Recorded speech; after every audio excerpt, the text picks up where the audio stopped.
And we continue at 2:05 in the afternoon. Talk Radio 790 KABC, the John Phillips Show. Mr. Randy Wang's across the glass. Well, John, we've reported that the city of Los Angeles is facing a $1 billion budget deficit in the next fiscal year, and it's got some members of the city council with the SADs, including this Instagram video that Isabel Jurado put out. Hi, CD14. It's Councilmember Isabel Jurado. I'm sure you heard that we are about to be at least $1 billion short next year. Do you think she lives next to that dog all day long with the barking? I think she's live from the zoo. And layoffs, thousands of them are on the table. Will that dog stop barking? Where the hell is Christy Nome when you need her? I ran to improve basic city services, and it looks like that we may not even be able to fund and accomplish that. She's so sad. Too bad. So sad. I wanted to defund the police, but now we're not going to be able to fund anything. Well, have fun with those cuts. You know what's the one thing that never seems to be on the table? How about cutting your $220,000 salary in half? I'd be in favor of that. 800-222-5222 is the telephone number, 1-800-222-5222.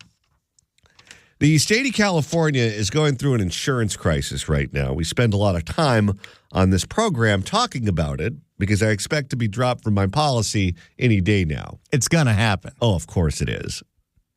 Knowing my luck, for sure. And the state's insurance commissioner, who's supposed to keep an eye on that industry to make sure that it's healthy here in California, has been MIA. Absolutely. He doesn't respond to our email requests when we invite him to come on the show. It's not just us. He declines or doesn't respond to most invitations. And when he does, it goes off the rails.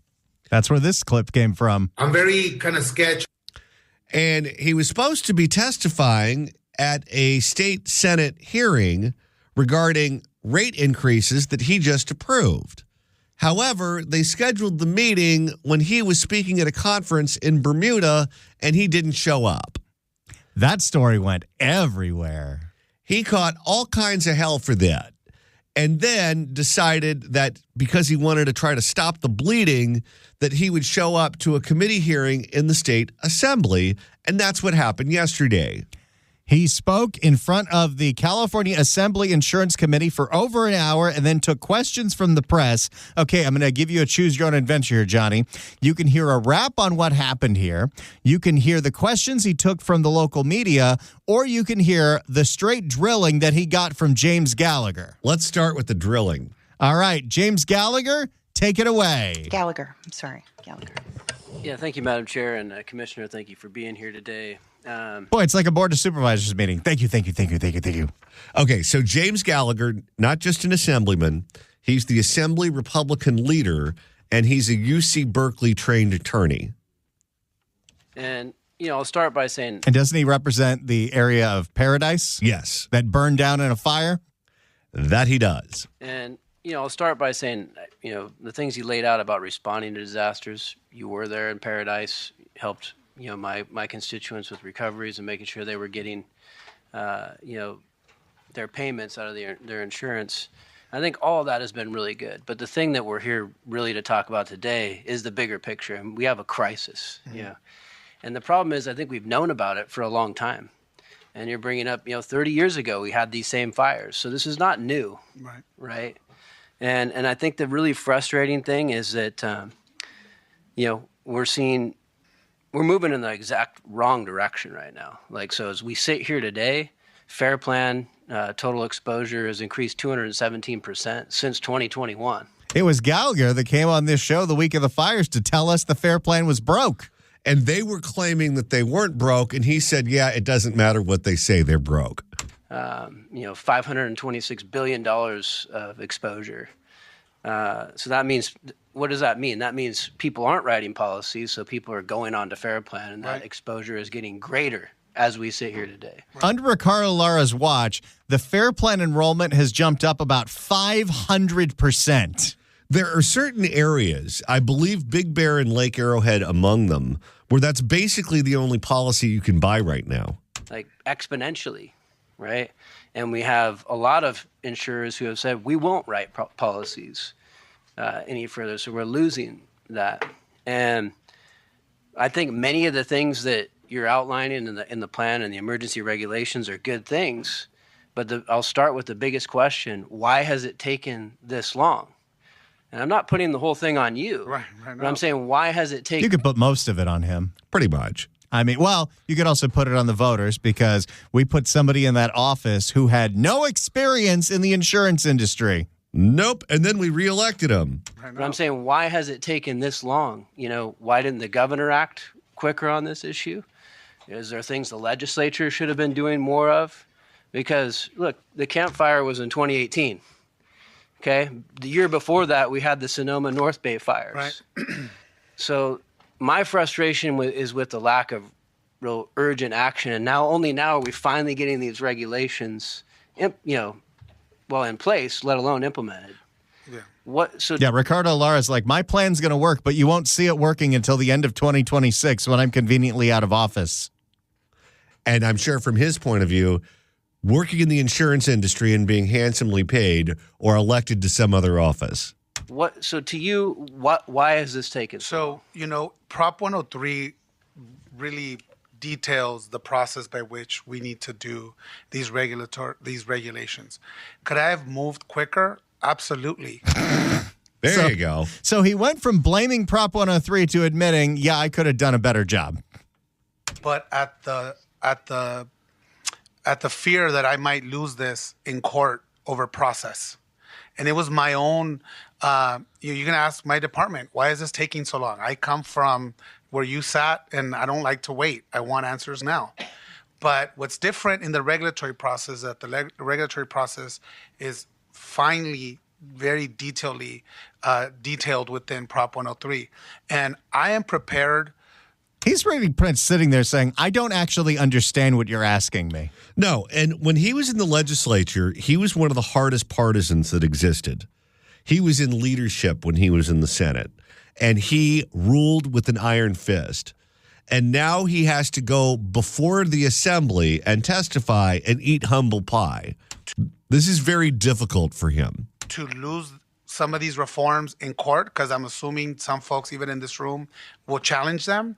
You mean like the giving the insurance industry the ability to charge customers for the Fair Plan when the Fair Plan is broke, and then 2 weeks later the Fair Plan went broke? Well, there's that. I do not want to. You mean like giving the insurance industry their own proprietary climate models that say the whole state's going to burn down, so we have to jack up your rates, but we can't actually see the models? No, it's just Greta Thunberg in her bedroom. I do not want to lose it over process. I want to lose it over the meat and potatoes and of this policy, because I believe in them so heartily. I was in the campfire. I was in Paradise the day before the fire started, announcing that Mercury was coming back to Paradise. On that flight, we started getting the details of the fire. And so, again, we have to be real. We have to be bold and not buy into the old paradigm that you should not be communicating with the insurance companies, because at the end of the day, they are the ones making the decisions. Well, actually, what people ask for is for you to not take donations from the insurance company, and you did that. How was Bermuda? Because at the end of the day, they are the ones. Oh, he's one of those, too. They all are. Because at the end of the day, they are the ones making the decisions, and the reinsurers are the ones deciding if they're going to back the insurance company that wants to do business in California. That's why I had to go to Bermuda. I had to talk to them. I don't know what a phone is. I couldn't call them or email them. I had to go to a fancy resort in Bermuda to talk to them face to face. This is why people get involved in politics and stay there for a very long time. The legislature in particular, they probably have more junkets than the insurance commissioner does, because for him, it's one industry. So it's not like you can put on a junket every single weekend. It's one industry. But if you're in the legislature, every group has their own junkets, and that's all they do. How many members of the California legislature were at some fancy junket in Hawaii when the COVID lockdown started? Oh, yeah. It's not just Hawaii, though. They have them in Spain. They have them in South America. They have them in Asia. They have them all over the place. Man, I'm in the wrong business. And so I'm going to take heat for that, but I know it's the right thing because, as Commissioner Arabedian said, as many of your constituents said, I would rather pay more, but I need certainty. I don't know about that. No. I want to certainly pay more is not something we hear from the dozens and dozens of calls that we've gotten from people complaining about being dropped by their insurance company, only to then find another insurance company that wants to charge them triple. What we have is the worst of both worlds. We get charged through the nose, and then we get dropped from our policies. I would rather pay more, but I need certainty. That is straight from somebody who's bought and paid for by the insurance industry. He is someone who doesn't really understand it on his own. So he has to take the lead. He has to take the advice from those who he regards as fluent in the subject matter. And because the companies have the money and throw the junkets and finance his campaigns, he regards them as being smart. And so he's taking their lead because he doesn't have any ideas of his own. And the people on the other side, the consumer advocates, they hate his guts. So he's not going to pay any attention to them. So it's the insurance industry that puts these ideas in his head, and then the ideas come out of his mouth. I know where I live. And the goal for us is to make sure So you're saying he's a puppet and he's being controlled on you-know-which end by the insurance industry. Pretty much. And the goal for us is to make sure that everyone pays for the amount of risk of where they live.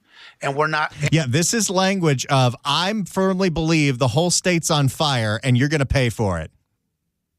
And we're not anywhere near that. And you're absolutely right. We're here again. Boy, there's another one. He likes the word. And you're absolutely right. We're here again 30 years ago for fires that happened in Southern California. And, How about all of the fires that have started under your watch? We have had massive wildfires in 2018, 2019, 2020, 2021, 2022, 2023, and 2024. And 2025. It really wasn't until it was obvious that the FAIR plan was going belly up where they decided to act. It's heartbreaking to see this. You lived this. This guy has been in office for 6 years, going on 7, and only started to think about doing something about this last year when all of the stories came out about people getting dropped left and right from their insurance companies. So I think I figured it out. He is in the same boat as Newsom. They're both termed out at the same time in 2026. Newsom's going to run for president. Lara's going to run for something else. What they were trying to do was they were trying to do everything they could to kick the can down the road so that the house of cards didn't fall apart until after they left office. Because then whoever gets elected insurance commissioner next will have it happen on their watch, and they'll blame people before them. But since no one pays attention to what's going on in state politics, no one will understand that Ricardo Lara was the insurance commissioner when a bunch of decisions were not made. Tough decisions were not made because he was trying to just keep it together for his 8 years in office. And then with these fires, that screwed up their plan because the FAIR plan was insolvent. So then instead of kicking the can down the road to 2026, they had to act right now, which is why Newsom and the legislature gave it to Lara, and he was the guy in the chair when the music stopped. It's heartbreaking to see this. You lived this. And when people tell me, oh, these must be the most devastating fires that you've seen. Unfortunately, no. Going to these communities in the Sierras that have completely lost everything. There's not even a building standing to hold a community town hall. So what you're saying is, yes, this has been a problem for a very long time, and I didn't do anything about it. Yeah, I mean, he's the unluckiest guy on planet Earth because how many insurance commissioners have we had where this hasn't happened? And many of them were better than him. And so maybe that played a role in it. But he was not expecting a catastrophic series of events like this to happen all at once to force him into action. No, this was a term limits job. He was termed out of the legislature, and this was a place for him to go. The man has no passion for the insurance industry, no experience with the insurance industry. We elect people into positions of power that they know nothing about. He would have been much happier to be elected lieutenant governor, where you sit in an office and have no duties, but you have a fancy title, you have a staff, you have a budget, travel privileges, those sorts of things. Elaney's got the best job in the state. For Californians. He's not going to beat a billionaire. I mean, we've seen it all. Unfortunately, all those actions allowed us to be prepared for LA and respond quicker for just the gravity of what that was. But we did a great job. A whole bunch of LA burned down, and a whole bunch of those policies were on the FAIR Plan. Yay, us. We're just getting started here with this conversation between Assemblyman James Gallagher and Ricardo Lara. If you'd like to email the show, you can do so at johnnydon'tlikeshow@gmail.com. That's johnnydon'tlikeshow@gmail.com. And Randy, with the end of the show quickly approaching, if you want to continue listening to us after we sign off at 3, that's easy to do. absolutely. All you got to do is go to the John Phillips Show on Apple Podcasts, go to the John Phillips Show on iHeart, go to the John Phillips Show on Spotify. Anywhere that you search for podcasts, search for the John Phillips Show. You'll probably find us. Hit subscribe, and you could download all the episodes. And he said, absolutely. Absolutely. And speaking of Shang Tao, she'll be able to listen to us live and local in the San Francisco Bay Area starting on April the 1st. How are Absolutely you? good. Love to shake your hand. Yes, it's been amazing. Shangy, starting April 1st from noon to 3 every single day. If your ears are burning, it's probably because we're talking about you. We're going to be live noon to 3 every single day, not just on 790 KABC in Los Angeles covering all of Southern California, but on 810 KSFO covering the entire Bay Area live every single day and taking live phone calls from San Jose, San Francisco, and of course, Oakland. Oh my God, they melted the basketball court. Tell your friends, tell your family, let everyone know the John Phillips Show will be live in Southern California and Northern California every single day from noon to 3 starting Tuesday, April 1st. And programming note, if you're up at 8 o'clock tonight, I'll be on Fox News with Trace Gallagher, so check me out there. Right now, we're going through the sound of California Insurance Commissioner Ricardo Lara in front of the California State Assembly. We have to get serious about the housing element law. Should all communities be building the same, and or should we give other incentives? Again, should we look at building code upgrades? Should we be looking at land use policies? These are all things that I leave to you all to be bold because Have you had any actual formal conversations outside of this hearing over the last 6 years to say these are the things we need the legislature to do? Okay, go back to a conversation we had. I want to say maybe it was with both of them. Brian Dawley, who was the state senator who repped Paradise, and James Gallagher, who is the assemblyman for Paradise, they said that Ricardo Lara wouldn't return their phone calls. Do you remember that? He doesn't return anybody's phone calls until you call him somebody that doesn't return phone calls we cannot or say he went to Bermuda. we cannot be here. Mother Nature's not allowing us to wait another 30 years. Oh, boy. Here we go. Mother Nature's not allowing us to wait another 30 years. Sorry. Yeah, and look, I mean, nobody more than me has outlined the mitigation Right. that needs to be done, only to have bills not heard in committee, by the way, on that front over my last 10 years here, which has been very frustrating because you're exactly right. If you want to bring down insurance rates, you better do something about risk and fuel reduction. You better do it quickly. And we have not done any of that. In fact, some of the brush that was in the Palisades was up there for 30 or 40 years. And they're not getting serious about getting rid of that brush even after the fires. And that's my frustration is, hey, after these recent fires, the governor's acting with executive order after executive order, remove things to even go against the Coastal Commission. Like, thank God, finally, right? But how come that wasn't happening after the 2018 Camp Fire? How come I didn't see the governor with an executive order immediately on insurance? That's a very, very, very good point. The governor didn't act until rich people lost their homes. and until the FAIR Plan went insolvent. He does not want to have to run for president with a paragraph in his biography that says that the insurance program that the state is responsible for, that he is responsible for, went bankrupt on his watch. And could have, I mean, is that something the governor could have done with you? Did you guys have those kind of conversations? I mean, we're in constant conversation, but, you know, I'm sure he picks up on the first ring. Oh, sure. If there's anyone he's going to respond to, it's going to be Newsom. Constant conversation, but, you know, it's the argument that I hear now with folks from Northern California saying, well, we don't want to pay for the LA fires. And I remind them that when the fires were happening in the Bay Area, it was the LA people who were telling me, I don't want to pay for the San Francisco fires. And that's why I keep saying. See, it's equity to Ricardo Lara that we should all have to pay through the nose for the state's mistakes. His plan is to soak San Diego. We all need to pay for the amount of risk of where we live, and this is a statewide issue. Sounded like somebody bought and paid for by the insurance industry who is giving a reason why we should raise rates on everybody. And boy, does he keep trying to put sugar in the medicine. Doesn't matter if you live in a part of California that's not prone to wildfires. Doesn't matter if you live in the concrete jungle. Ricardo Lara wants your rates to go up too. Because we all have to kick in. And so I can tell you that after every fire, we communicate with the governor's office. And so you communicate a lot. Oh, he needs one of those burner phones.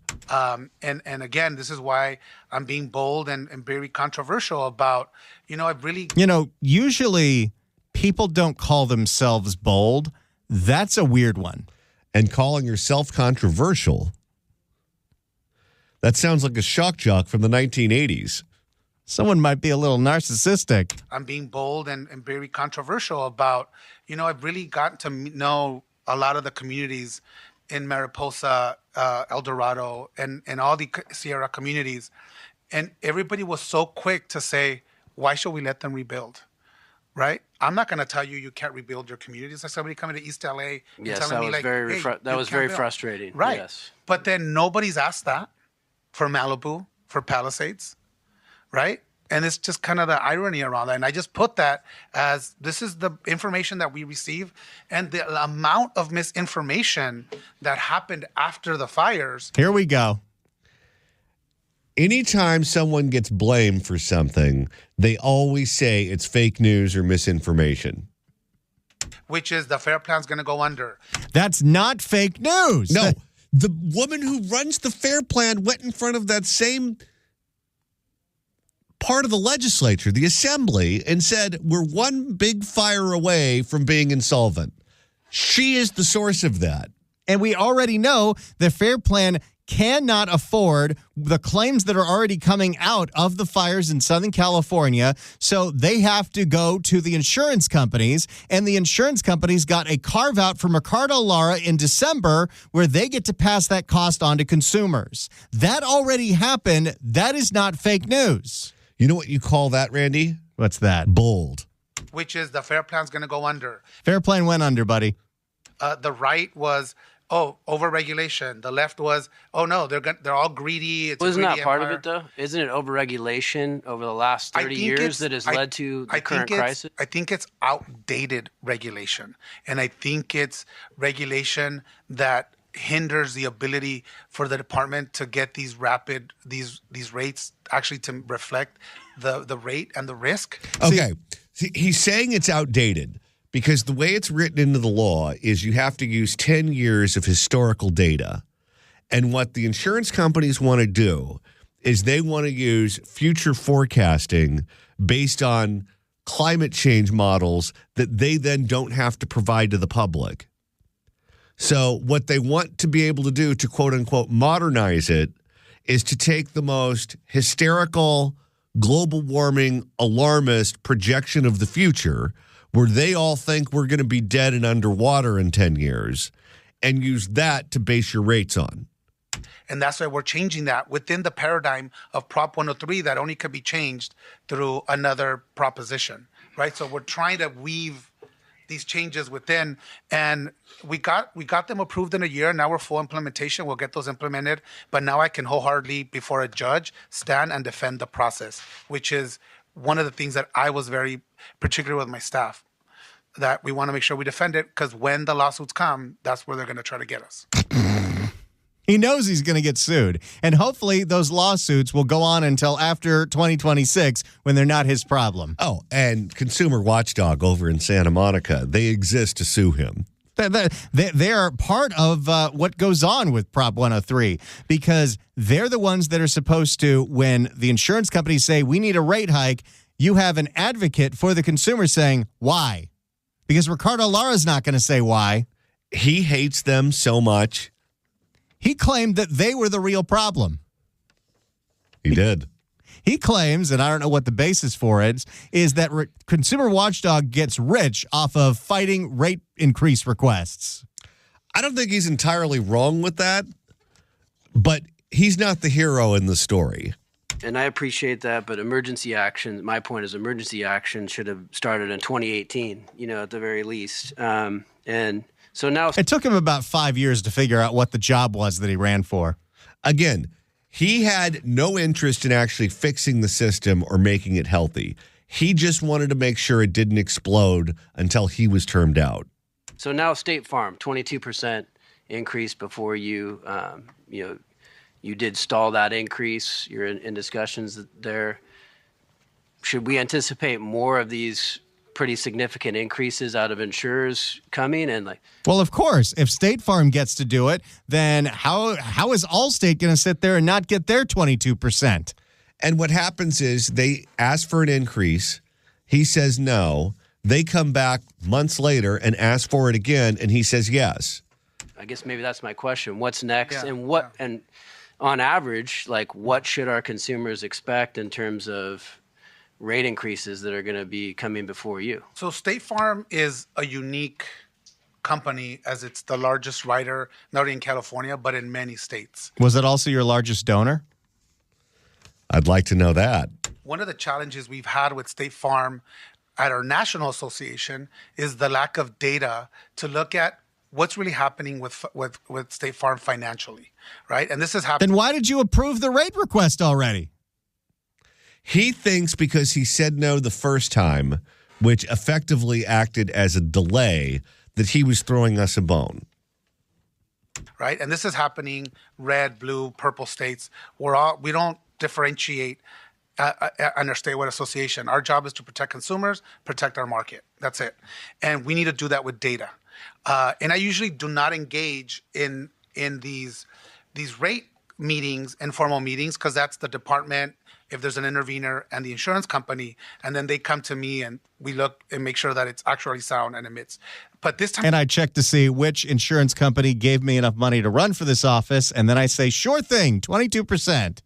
I love that of all the people we have in the state who have degrees in law that specialize in insurance, people who have MBAs, people who have worked in that industry for decades, he's the one that gets to say yes or no to a rate increase? We said yes to that twice.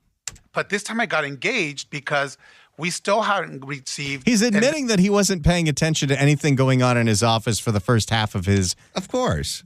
But this time I got engaged because we still haven't received, and this was months of negotiations between the third parties, and we still don't know, okay, you're saying rates are not the only solution to get them out of this financial problem. I've yet to try to understand what other solution is an insurance company going to use to get their financial house in order if it's not constricting their policies or raising rates. Then you approve their rate increase. He boxed himself into a corner where he has no other choice. So I'm curious, what else are you going to have planned? We're also looking at what is your data outlook? What is your parent company doing? In other states, I can give you a laundry list of what the parent company has done to give loans to the insurance company so that it doesn't bear the total cost of this, doesn't just go to the taxpayer. Yes, but you approved the rate increase anyway, even though State Farm's parent company is not broke. But he thinks he deserves a pat on the back for saying no the first time. So in coordination with the Texas commissioner, she outlined some instances where State Farm came in and provided loans. So I'm like, why aren't you doing that? And if we give you that, if I give you this rate, are you going to stop non-renewals? No, of course not. All the policies that he's going out there and saying these are going to bring the companies back, when you read the fine print, they only have to promise without any actual oversight to write 5% more policies, and now they can jack up the rates as fast as they want. If you'd like to email the show, you can do so at johnnydon'tlikeshow@gmail.com. That's johnnydon'tlikeshow@gmail.com. And Randy, people are already starting to post the first hour of today's program when we talked about the city of Los Angeles, county of Los Angeles, using your tax dollars to fund illegal street gangs. Karen Bass did it. Eric Garcetti did it, and Antonio Villaraigosa did it. All three mayors were giving money to the head of a criminal gang, millions of dollars meant for gang violence interruption, gang prevention, went to a criminal gang to fund drug running, sex trafficking, and moiter. And that podcast is already up and loaded. So if you want to go back and listen to it a second time or you missed it and you want to find out the details associated with that story, you can go ahead and do that anytime you'd like. In fact, when you're on Apple Podcasts, there's a share button at the top right of the screen. You could take that episode, hit share, send it to your friends via text, and say, this is everything that's wrong with LA. And if you're up at 8 o'clock tonight, I'm going to be on Fox News with Trace Gallagher, so check that out. And right now we're going through the sound of California Insurance Commissioner Ricardo Lara in front of the California State Assembly. Are you going to, protect consumers for a year?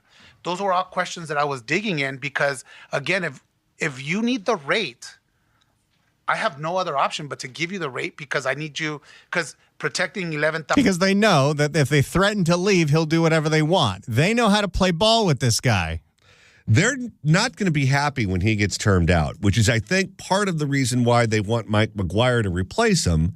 Because if you can't have Ricardo Lara, then the prune farmer is the next best option. There has been some hogwash. I have no other option but to give you the rate because I need you, because protecting 11,000 consumers over 1 million policies, that's the balance and the job. So what do they say to that?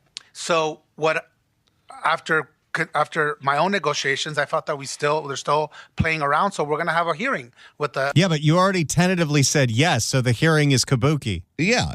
If you're actually not going to approve it, you say you have to come make your case. And so far you haven't done that.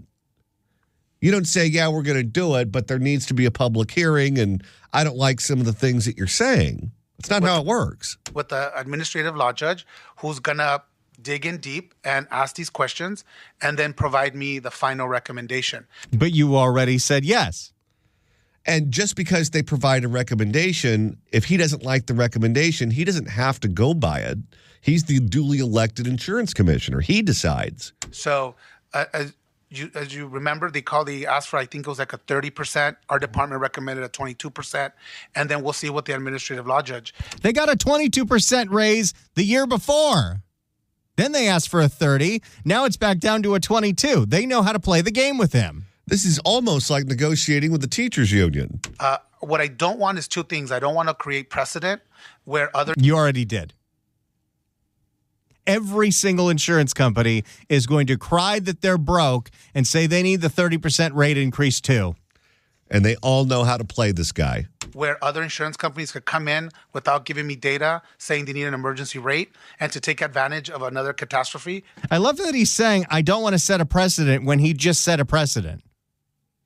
And it's obvious to everyone involved in the process that he did. Which they're bound to happen. And two, that we actually forced this juggernaut of a company to give us information so that we know firsthand. If you're in trouble, I'd rather need to know that now than wait for another catastrophe and then you try to come up with more rate without fully understanding what you're doing to put your financial house in order. He's such a consumer advocate. He's waiting for their data, except he already approved the rate increase, so the data doesn't matter. This was the perfect job for him because it was a statewide constitutional office. It was prestigious, but no one paid attention to it. And for the most part, the insurance industry was fine in California. When everything started to go to hell, this guy's life was ruined because suddenly people started paying attention to him. And the moment people started paying attention to him, they realized he was in over his skis. And the perfect crime ended up becoming a living nightmare. Absolutely.